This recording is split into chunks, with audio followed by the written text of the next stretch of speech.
tout est une question d'énergie. L'énergie, elle est concentrée.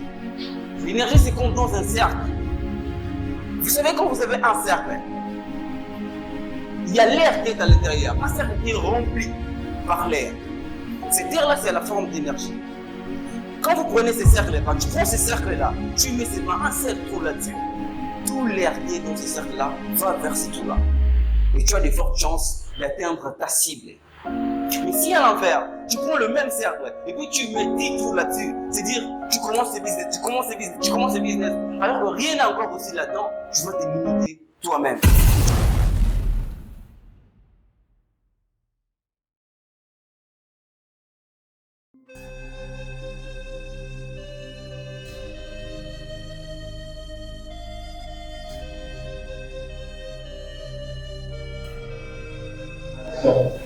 Bonjour à tous.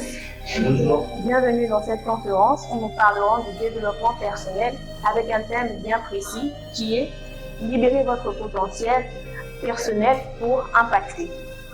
Je m'appelle Antal Kalonji et je suis actuellement la présentatrice d'une plateforme révolutionnaire de masterclass qui s'appelle Lusasi Academia.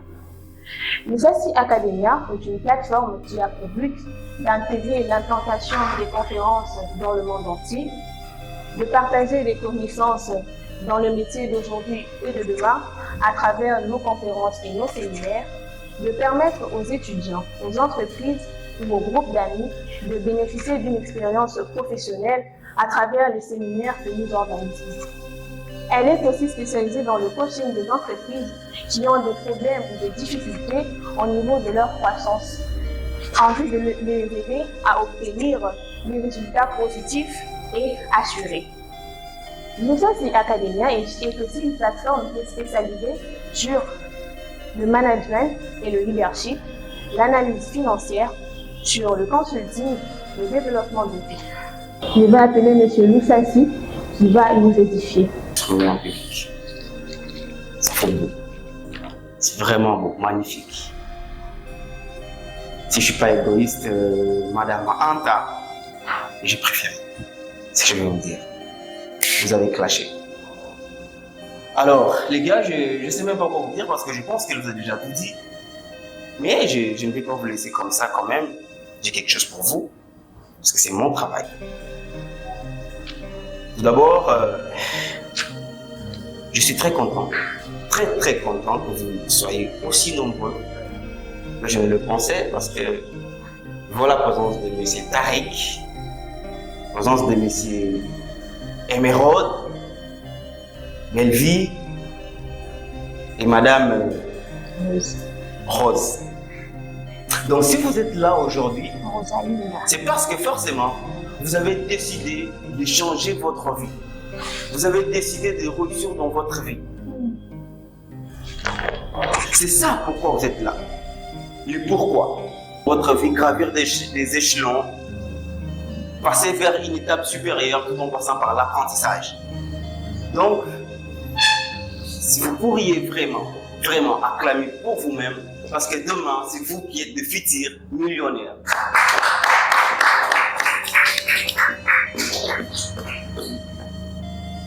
Comment libérer tout son potentiel intérieur pour impacter?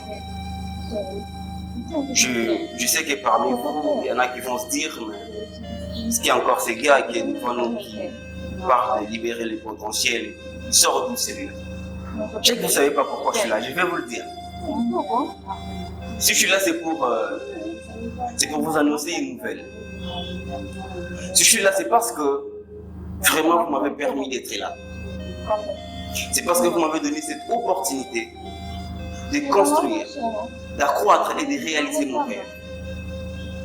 Vous m'avez donné cette chance-là de devenir celui que j'ai toujours rêvé de devenir un jour.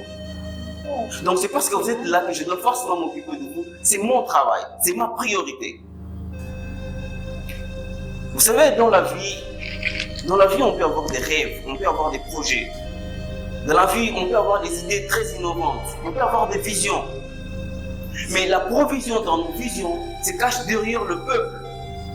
C'est dire, par exemple, si tu as besoin de construire une entreprise, Tu auras besoin des travailleurs, des employés, des agents. Si tu as aussi besoin de mettre un produit au marché, tu auras besoin des acheteurs, des clients. Aussi, si vous avez besoin de devenir coach ou conférencier, vous aurez besoin des participants, besoin des téléspectateurs et des internautes, pourquoi pas. Donc la provision dans nos visions se cache vraiment derrière le peuple. Voilà pourquoi je suis là. Ça, c'est la raison absolue. C'est le pourquoi je suis là. Maintenant, vous savez pourquoi je suis là. Est-ce que vous savez pourquoi je suis là? Vous êtes là, qui peut me dire pourquoi il est là? Qui peut me dire pourquoi il est là? Vous êtes là pourquoi ce matin? Vous êtes là pourquoi? Qui peut me dire pourquoi il est là? Allez, chaud les gars. Qui peut me dire pourquoi il est là? Pour l'apprentissage. Vous êtes là pour l'apprentissage. Okay, pourquoi faire? Pourquoi apprendre? Besoin des rêves à réaliser. Ok, mais des rêves, ça sert à quoi dans la vie? Avoir des rêves, ça sert à quoi? Besoin de réussir, mais pour quel intérêt? Vous voulez réussir dans la vie, mais quel intérêt de réussir dans la vie? Pourquoi? Vous ne voulez pas mourir, pourquoi? Ok, mais comment vous allez faire? Pour réfléchir au travail. En fait, j'ai une nouvelle à vous annoncer. Ouais, et toutes les réponses que vous avez données tout à l'heure, il n'y a aucune mauvaise réponse. Mais ce que vous devez savoir, c'est que les pourquoi, les quoi et les comment, ce sont des questions que vraiment vous devez savoir vous poser lorsque vous avez envie de vous lancer sur quelque chose. Lorsque vous avez besoin de prendre une décision qui peut d'un côté bouleverser votre vie, qui peut d'un côté vous faire échouer ou vous faire réussir, prenez le temps d'analyser et de vous poser ce genre de questions. C'est vraiment important. Ces questions vous permettront à connaître la raison, la cause et l'objectif. Parce que ce sont des questions qui sont axées sur les processus. Donc, c'est vrai, sans le pourquoi, le comment ne marche pas. Et quand le comment ne marche pas, on ne peut pas avoir le parce que. Alors, combien parmi vous ont des rêves, ont des projets très innovants, ont des idées qui peuvent même faire trembler la Silicon Valley ou révolutionner les mondes? Mais qui, par conséquent, n'ont jamais eu le temps de réfléchir sur la réalisation de leurs rêves? Combien parmi vous sont nés dans une famille pauvre, grandis dans la pauvreté, qui souffrent jusqu'à aujourd'hui et jusqu'à maintenant ne pensent pas comment sortir de la pauvreté? Combien parmi vous? Combien parmi vous font des choses justement parce qu'on leur demande de faire et n'ont jamais eu confiance en eux-mêmes? Combien parmi vous sont intelligents, sont talentueux, sont compétents, sages, mais qui malgré ça ne savent jamais comment sortir ce potentiel qui est en eux pour s'en servir et pour exploser dans le monde? Combien parmi vous font ça? Vous savez, peu importe où vous irez, que ce soit dans une entreprise, que ce soit dans une organisation, que ce soit dans une ONG, dans un aspect, dans la société, dans un groupe de gens, dans la famille en gros, on a toujours eu besoin de ce que vous avez, de ce potentiel que vous avez en vous, de ce que vous avez à l'intérieur de vous. Parce que, entre guillemets, lorsque vous partez chercher du travail, on vous demande quoi? On va vous demander par exemple, qu'est-ce que vous savez? Vous savez quoi? Et le savoir, ce n'est pas le matériel. Quand vous partez chercher du travail, on va pas vous demander vous roulez sur quelle caisse. Vous avez une Range Rover, vous avez un Lamborghini, un Renault, un Rolls-Royce, un Ferrari. Mais on va même pas vous demander si vous avez combien dans votre compte en banque. Vous avez combien d'appartements? Tout le monde s'en moque, ça ne sert à rien. Mais ce qu'on va vous demander, c'est qu'est-ce que vous savez faire? Et les savoirs, ce n'est pas le matériel. Les savoirs, c'est ces potentiels qui est en nous qu'on veut justement libérer. Parce que dans le monde, lorsque vous voulez réussir, lorsque vous voulez avoir ce que le monde a, vous devez d'abord être capable de donner au monde ce que vous avez. Ça, c'est la règle numéro 1.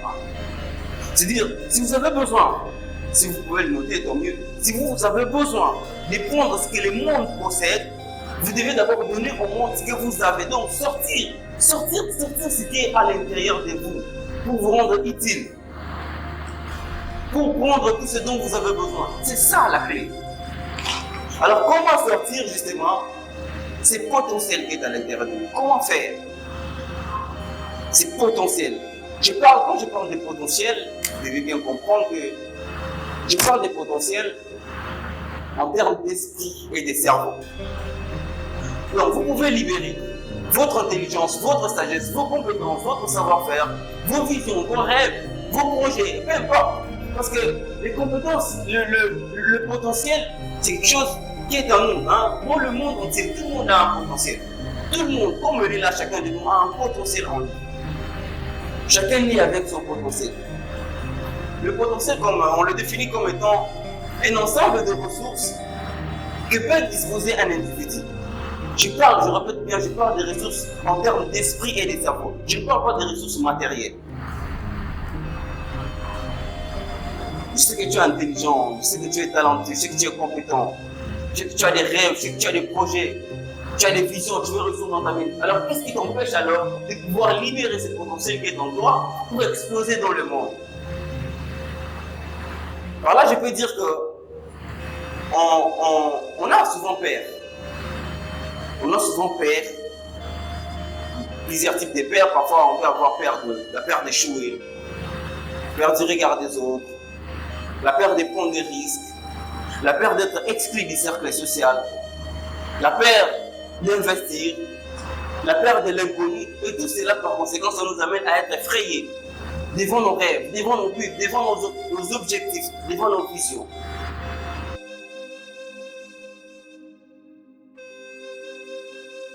Je ne peux pas en faire d'autres.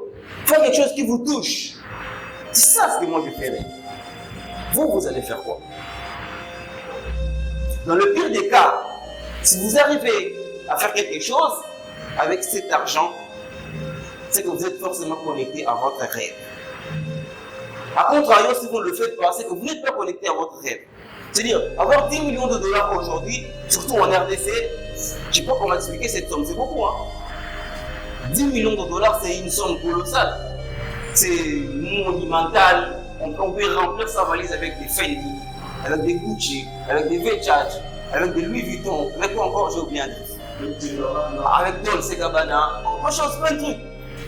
On peut faire plein de voyages, voyager bien, aller-retour. On peut se faire des restos comme on veut. Donc on peut faire des boutiques avec cet argent. C'est plein, c'est beaucoup. L'argent c'est important.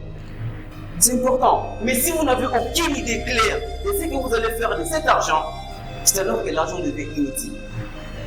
Avoir l'argent c'est bien. Mais avoir encore une idée de ce que vous allez faire de ça, c'est encore beaucoup mieux. Vous savez, j'ai regardé il n'y a pas longtemps une histoire, je pense il y a 2 jours, hein, un film sur Netflix. Dans ce film-là, ça raconte l'histoire d'un jeune homme africain. C'est un Africain. Alors ce jeune homme n'avait pas forcément, il n'était pas adulte, il n'avait pas forcément 18 ans, il avait moins de 18 ans. Il n'est pas né dans une famille pauvre parce qu'on a tendance à dire que quand on voit un film africain, tout ça, voilà, ça parle de la pauvreté. Non. Ce jeune garçon n'est pas né dans une famille pauvre. On lui donnait à manger, on lui donnait à boire, on lui achetait des habits de marque. Il étudiait dans de bonnes écoles. Il avait tout ce qu'il voulait, ce jeune garçon. Moins de 18 ans, je dis bien. Il avait tout ce qu'il voulait. Malgré ça, il avait un rêve. Il avait un rêve. Et son rêve, c'était de faire qu'un jour, il puisse devenir parmi les meilleurs footballeurs du monde. C'est ça son rêve. Footballeur. Sa mère ne voulait pas le voir traîner avec un ballon. Sa mère ne voulait pas le voir jouer avec ses amis, avec ses potes et tout. Même le voir s'inscrire. Il ne voulait pas le voir s'inscrire dans une école de football. Sa mère ne voulait pas ça. Sa mère voulait que son enfant, qu'un jour, puisse devenir ministre, député, président de la République peut-être, politicien, gouverneur parfois. C'était ça ce que la mère voulait pour son enfant. Mais l'enfant ne voulait pas ça. C'était pas ça le rêve de l'enfant, c'était pas ça la passion de l'enfant. Parce qu'on se rendait compte, à chaque fois que l'enfant essayait d'intéresser à sa mère à propos de son rêve, elle s'en moquait, elle s'en foutait. Elle zappait son rêve. Et puis, à un moment donné, l'enfant commençait à se sentir négligé, se sent un peu rejeté parce que quand tu as l'impression d'exprimer ton rêve à quelqu'un qui t'est cher, et cette personne-là te rejette, ça fait mal. Je dis bien, cet enfant avait moins de 18 ans. Tout à coup, ce jeune homme a pris une décision. Il a pris une décision de quitter sa maison, de quitter sa famille, d'aller très loin, d'aller plus loin, de quitter même son pays. Mais il n'avait pas d'argent. Il n'avait pas de transport. Il n'avait pas d'argent pour louer une chambre dans un hôtel. Pas d'argent pour faire des restos. Pas d'argent pour acheter de nouveaux vêtements. Il n'avait pas d'argent pour, parfois lorsqu'il est malade, pour qu'il puisse acheter des remèdes. Ces jours-là, il a pris justement son sac avec les habits qu'il avait, et puis il est parti, il est sorti. Il a laissé sa famille, il a quitté sa maison, là où il était bien nourri, il était bien pris, il était dans de bonnes écoles, il ne manquait jamais rien. Mais il a décidé d'abandonner tout ça pour vivre la vie de son rêve. Il est allé trop loin. Il devait arriver à Johannesburg avant une semaine.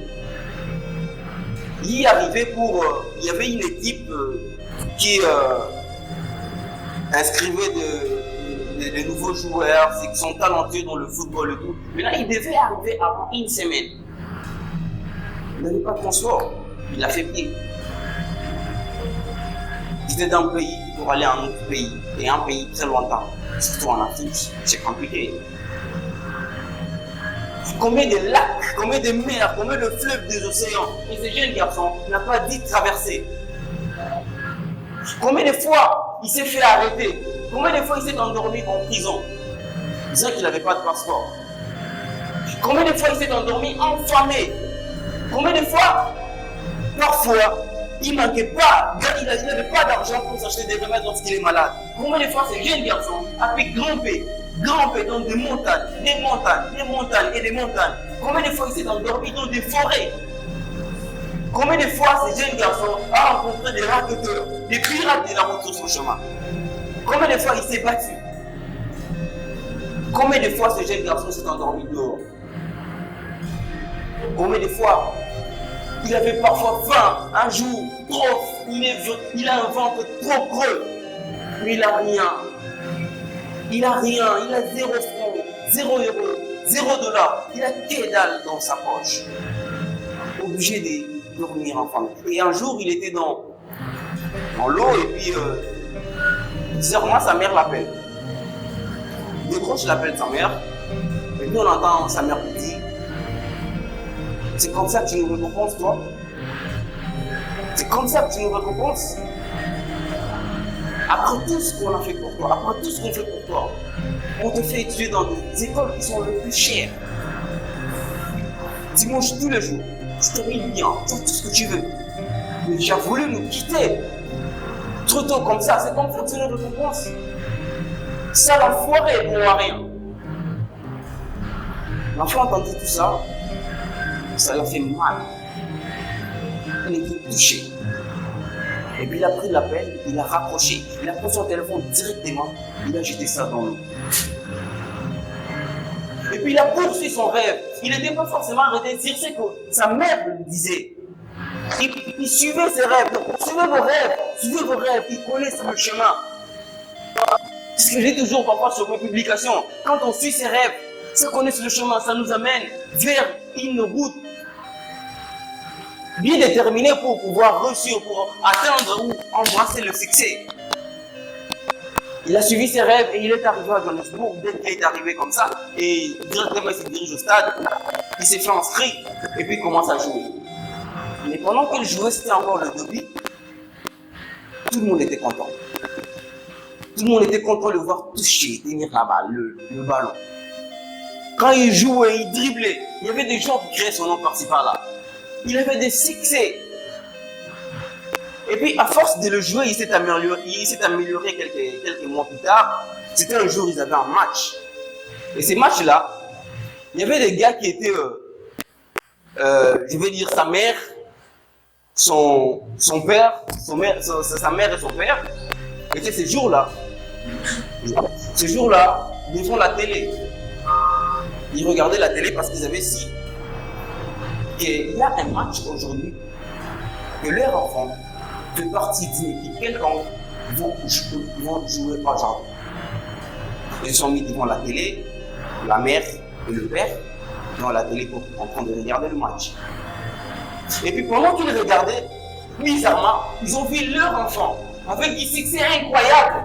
Avec quand il touche seulement les ballons, tout le monde est content. Il dribble comme un malade, il dribble comme un con, il dribble comme un, je ne sais pas comment dire là, comme un professionnel qui a déjà fait des milléniums dans le football, alors qu'il vient à peine de commencer. Il avait du succès. Quand il court comme ça, il y avait des gens là-bas à gauche qui criaient son nom. Il y avait à droite des gens qui crient son nom. De partout, de là, on criait son nom. Et puis, sa mère s'est dit, mais comment c'est gênant, cet enfant, ce putain, peut réussir ou avoir du succès comme ça. Très tôt, le succès que nous, on n'a pas dit avoir. Comment lui a fait pour avoir ce succès? Qu'est-ce qu'il a fait? En tout cas, notre enfant, nous sommes fiers de toi.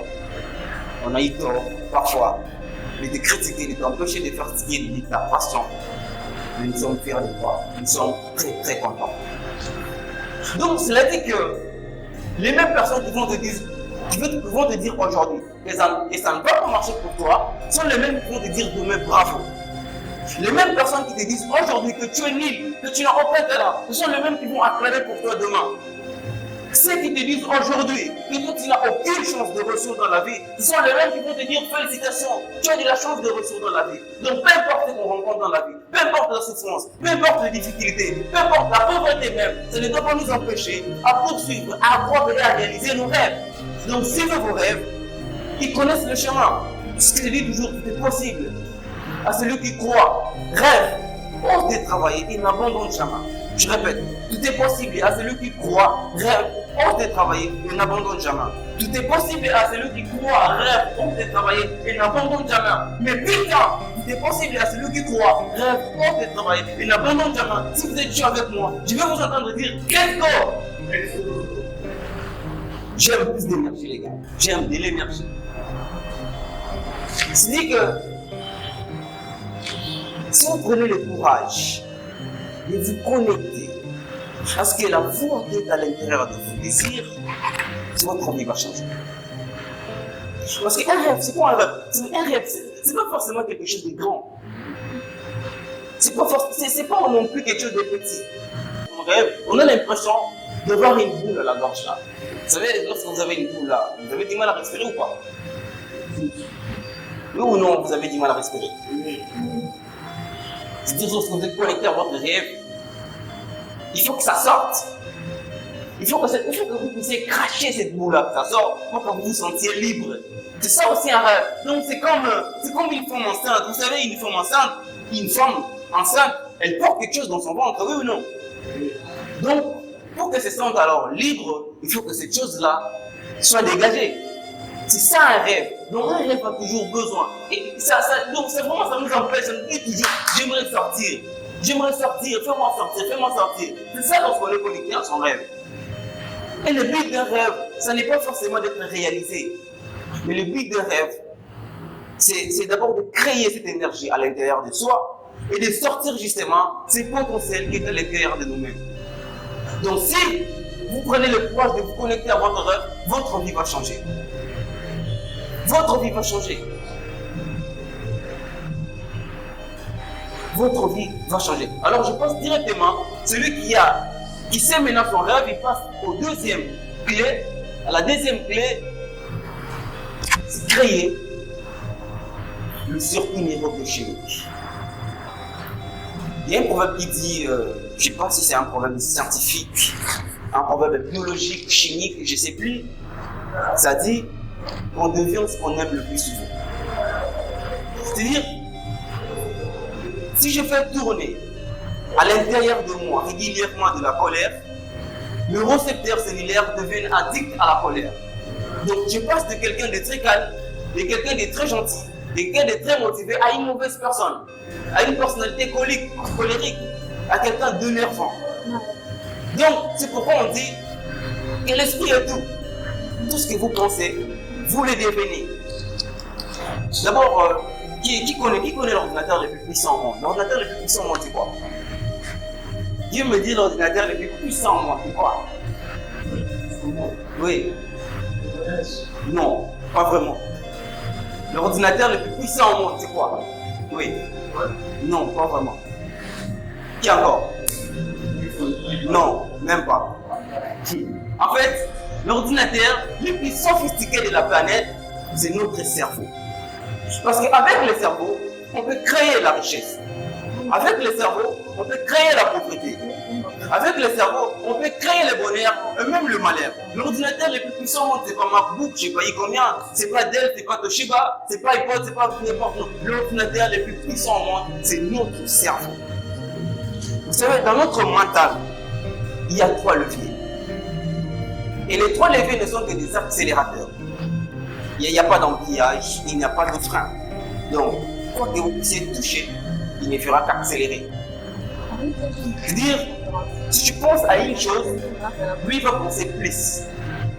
Et quand tu penses plus, il va penser bien plus. Et quand tu penses bien plus, il va penser bien plus. Non, il pense le 2 fois de ce que toi tu penses. C'est pourquoi on dit tout ce sur quoi on se concentre simplifie. Donc, c'est ce que je suis en train de dire là. Et pour libérer son potentiel, il faut rendre notre corps addict à l'expression de notre potentiel. Vous savez, moi, avant que je me lance dans les conférences, avant que je me lance dans le coaching, c'est quelque chose que j'aimais. J'aimais les coachings, j'aimais les conférences, j'aimais les séminaires. J'ai participé à des conférences, j'ai participé à des séminaires. J'aimais ça. Parfois, je rêve, je suis endormi et je rêve, je suis devant les gens, je suis en train de parler. Des fois, j'ai participé à des conférences. Quand je suis pendant la conférence et les coachs parlent, je me sens directement interpellé. Donc, je me sens, c'est comme si c'est moi qui est en train de faire ça à sa place. Je me vis, je me vois en lui. J'aimais ça, j'aimais les conférences, j'aimais le coaching. C'est quelque chose qui me touchait. Vraiment, ça me touche. Ça me touche. Les conférences, j'aimais ça. Et à force de l'aimer, c'est pourquoi ça a créé ce qu'on appelle les circuits neurobiochimiques. J'aimais ça, c'est parce que, vous voyez, vous devez aussi aimer ce que vous faites. Vraiment, si vous aimez ce que vous faites, vous y pensez, même lorsque vous ne le faites pas. Donc, c'est quelque chose qui attire votre esprit. Donc, si vous n'aimez pas ce que vous faites, ça ne pourra pas fonctionner. Jamais. Donc, comment changer sa biochimie? Par la posture. Change la biochimie par la posture. Une posture ouverte. Le regard ouvert. Les yeux ouverts. C'est tout le corps qui respire. C'est-à-dire, mets tes pensées sur ce qui marchait hier, sur ce qui marche aujourd'hui, et sur ce qui pourrait marcher demain. Donc, sous-entendu, quand j'aligne mon corps et mes pensées tous dans la bonne direction, naturellement le potentiel s'exprime. Et l'inverse, c'est quoi? C'est dire, je vais faire comme truc, et on entend le corps qui part dans l'autre sens. Je vous donne un exemple très concret là pour vous amener à une compréhension. Là, madame, Miss Emeraude, non? Et Miss Emeraude a une idée. Il pense à quelque chose dans sa tête. Il s'est dit, je dois faire de la prise des paroles en public. C'est ses pensées qui font ça, c'est sa tête, non? Maintenant, on entend son corps lui dire, non, toi tu ne peux pas faire ça. Toi tu ne peux pas faire de la prise des paroles en public. Si tu oses de faire ça, moi le pied, je vais trembler. Moi la bouche, je vais barbisser. Moi, bon voilà, la voix, je ne serai pas calme. J'ai commencé à avoir un peu du mal, tout ça. Donc, c'est parce que votre corps et votre esprit n'ont pas un lien, c'est pas un accord. Vous voyez? Donc, justement pour créer un circuit neurobiochimique, c'est s'entraîner peu à peu jour après jour, du jour au lendemain, ça s'équipe.